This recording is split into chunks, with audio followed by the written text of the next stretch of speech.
Alright YouTube, a lot of you have asked me questions about my views on the Illuminati, New World Order, Masons, and so forth.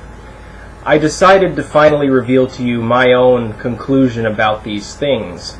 Somewhat unwillingly, because really it's not a big issue to me. I'm more interested in my own path than the paths of others. So let me spell it out for you. The conspiracy theorists who talk about New World Order, feminists, Satanists, Luciferians, the Illuminati, the Masons, the Zionists, all of these different groups, they're wrong and they're right. They're right in that there are different groups, somewhat operating underground, attempting to secularize the world, attempting to bring back paganism, attempting to bring back deified man. They're right in that some of these groups work together towards their goals. Although they're wrong about Zionism, Zionism has nothing to do with it, it's peripheral at best. They're wrong about Satanism. Satanism is merely an atheistic initiatory school. But they're right about the Masons and the Illuminati and these groups existing or having existed in the past. The Illuminati, of course, disbanded. If they do function today, they do so on an entirely secretive level. It seems that they simply don't exist, or that these individuals wouldn't give themselves the label Illuminati. They're wrong about the motives, and they're wrong about the organizational intent of these groups. Yes, there is a new world order in action. We see evidence of it all around us today. They are wrong in assuming that it is a fascist, hostile takeover, anti-religious in nature, to try to enslave man to the Antichrist, or to enslave man to some materialistic, satanic doctrine. These things are simply not true.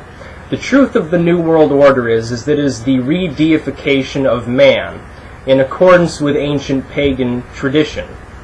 That is, the Catholics and the Islamists and the Hindus and all of these various groups, various Christian groups, they try to give man artificial deities which do not exist and then prescribe dogmas by which they live their lives under slavery. The organized church, especially the Catholics and the Islamists, wish to indoctrinate mankind and enslave them for their own purposes. I am 100% sure that the higher-ups within these religious groups, within the actual structural clerical hierarchy of the Catholic Church or Sunni Islam out of Saudi Arabia with the royal family and their various religious bodies, that these upper-level groups, most of those individuals are intelligent enough to know their real motives. That is, that the religious centers of these groups, Catholicism and so forth, they understand their God's not real. They believe mistakenly that man, if not governed by religious morality, will fall apart. They mistakenly believe that they will have a permanent influence on the world and that they can continue to bilk people out of billions of tax-free dollars to continue living lives of luxury. The decadence and evil of Catholicism, of various Protestant groups, of Islam, of the Hindu, what you would call the Brahmin class, is quite clear. These groups of people live a tax-free life. They get taken care of. They get their limousines and their armed guards. They get to tell people what to do. It feeds their perverted egos. The lower downs, the priests and bishops, or the rabbis or whatever, they get to get away with murder essentially. They don't necessarily live a life of luxury, but if they do something wrong, they're usually excused by local law enforcement under the exemption that they're religious leaders. So it's okay for priests to diddle little boys. If you think that there is an actual Illuminati conspiracy to satanically rape little children or breed children for sacrifice with captive women or any of these nonsense claims, that is the Catholic Church primarily, and other churches as well drawn into it, projecting their own greed and their own perversion off on the left-hand path. That is, that the satanic panic of the 80s is nothing more than the church's actions to cast the evil eye at groups which were starting to grow, Satanism, paganism, Wicca, and to label them as the same evil that the Catholics and the Protestants and the Orthodoxy and Islamists and Hindus all indulge in. The higher-ups within those religions, they understand that their gods are lies, and they want to keep mankind enslaved to their dogmas so they can keep being rich. That being said, the true New World Order goal is to re-deify man. It is to give the deified status, take it away from these false deities, which don't exist, these Jehovahs and Allahs and so forth, and give it back to man. That is, man recognizes himself as a sentient entity, capable of judging good and evil, capable of making his own mind up, and going forth with his own actions. What do you think the Renaissance was about? All of these somewhat secular figures of the Renaissance, the philosophers, the astronomers, the alchemists, the early wave of what you could call scientists, writers, poets, artists, these wonderful people with their very true ideas were burned at the stake by the Catholic Church. We see the same thing happening in Islamic countries today. We see the same thing happening in Africa, where the Catholics and the Protestants are still vying for the souls of these so-called heathens that are living a perfectly fine life now, but now all of a sudden the priests and the bishops and so forth go over there and say, no, you've got to worship Jesus or you'll go to hell. The Catholics and the Islamists and all these groups want to enslave mankind. The secular ideals of law and justice are what made the West great to begin with.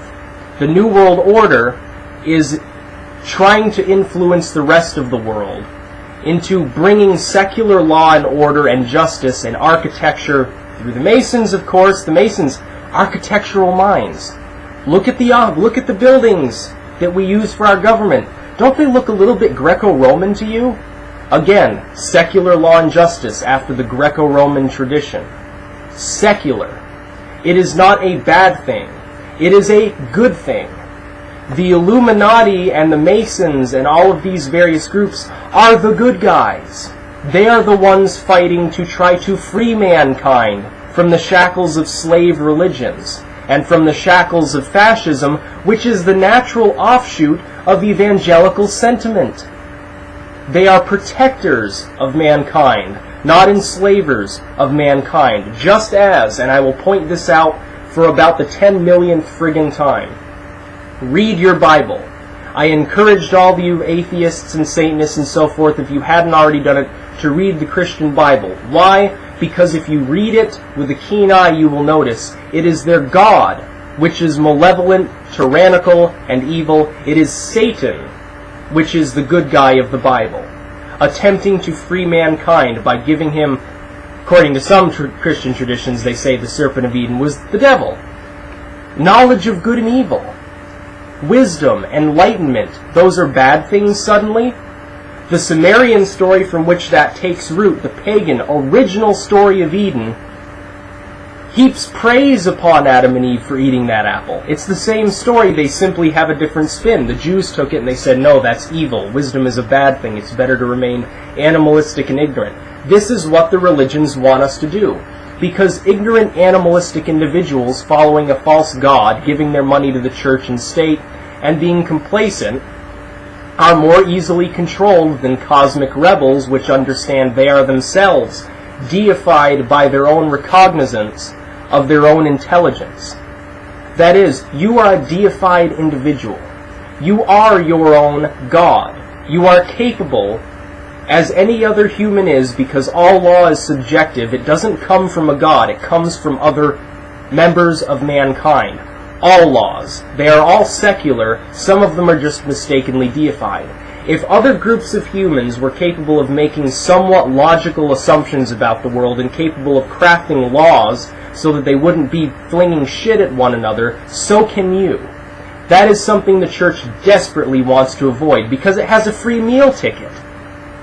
Millions and millions of dollars every single year are poured into the coffers of these organized religions to prop up these fascist, tyrannical states and these tyrannical churches where the priests go and diddle little children, and it's coming out of the woodwork constantly.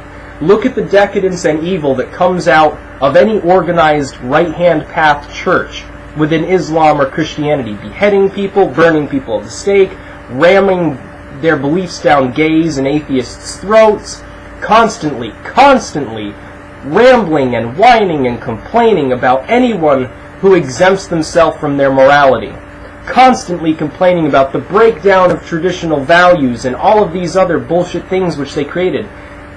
The traditional values that are crumbling are the false values that the church created in the first place as a straw man, so that they can point to them and say to the people that were raised in that society to begin with, oh, look at how things are falling apart now that we're becoming more secular. Things are getting better as we get more secular. And the religious right is so wont to point out figures like Hitler or Mao or Stalin that supposedly were atheistic. Stalin, raised an Orthodox Christian with wonderful morals, obviously. Hitler, a lifetime Catholic. And Mao, who was actually agnostic and didn't give a shit. You will note one thing in common, that while atheism often became the state religion of such groups, it wasn't atheism that caused the problems in the first place, it was fascism. And fascism is straight out of religion. Let me tell you that. The idea of one person or a group of people ruling, the oligarchy or the tyranny, comes straight out of the idea that certain individuals were chosen by God, by divine providence, and have the right to rule you. If you want an end to these things, you should be praising the New World Order. You should be praising the Illuminati, which are now defunct, but at the time were a group pushing secular law and justice. That's a good thing. Why do you think our country has done so well? Why do you think Europe has done so well? We adopted secular law and justice. We forced religion out of the state. It worked. It worked wonders. Look at the things around you. Look at the skyscrapers or the pretty forests or whatever you think is good about the country. This is my July the 4th message. Look at the country around you. Yes, there are problems with it. Ironically, a lot of them stem from the fact that there are so many religious people in the country. But yes, there are going to be problems within any state. There's corruption. There's tyranny. There's poverty. There are people starving. There are people that are addicted to crack. That happens in any state. Doesn't matter whether it's religious or not. The one advantage that we have is that we don't stone people in the streets for being witches. That we don't allow the church, which traditionally, if you look at the history of any organized religion, you will see, normally, generally speaking, violent history, lots of mistakes, lots of corruption, far more so than any secular government.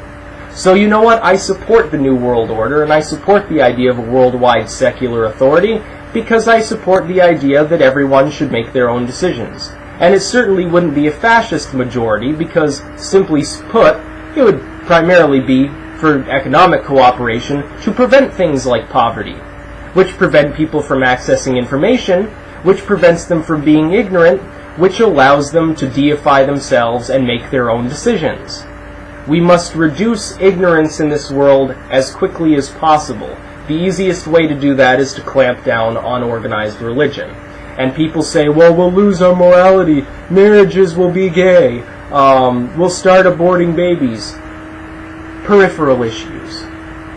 Limited peripheral issues. If you honestly care whether gay people get married, you are already too far lost, and you shouldn't even be alive at this point. Because you have been brainwashed, and only by freeing yourself of that right-wing brainwashing will you actually be able to live a fruitful life. Because you are not living a life for yourself, you're living a life for a non-existent carpenter savior. And that's the point I wanted to make. So yes, feminists and Satanists and all of these groups, the Illuminati and the Masons, are striving for a new world.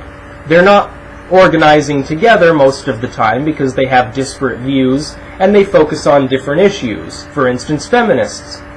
They're interested in women being equal to men. They're not necessarily interested in occultism or paganism. Simply not the case. The gays, they want gay marriage and gay rights. They probably don't care about architecture very much, or necessarily even secularism. The Masons, more concerned with Greco-Roman architecture and making the world a more secular, hospitable place to live in. These are the good guys. These are not the enemies of mankind. If you want to see the immortal enemy of mankind, look no further than the church. Because as our founders, on this 4th of July, all understood, and I can read you quotes, if you ask me to, I'll put them in the comments section. Actually, I'll just put them in the description of the video. You can look at quotes from our founders and find they distrusted religion. They despised, in some cases, organized religion. They were secular.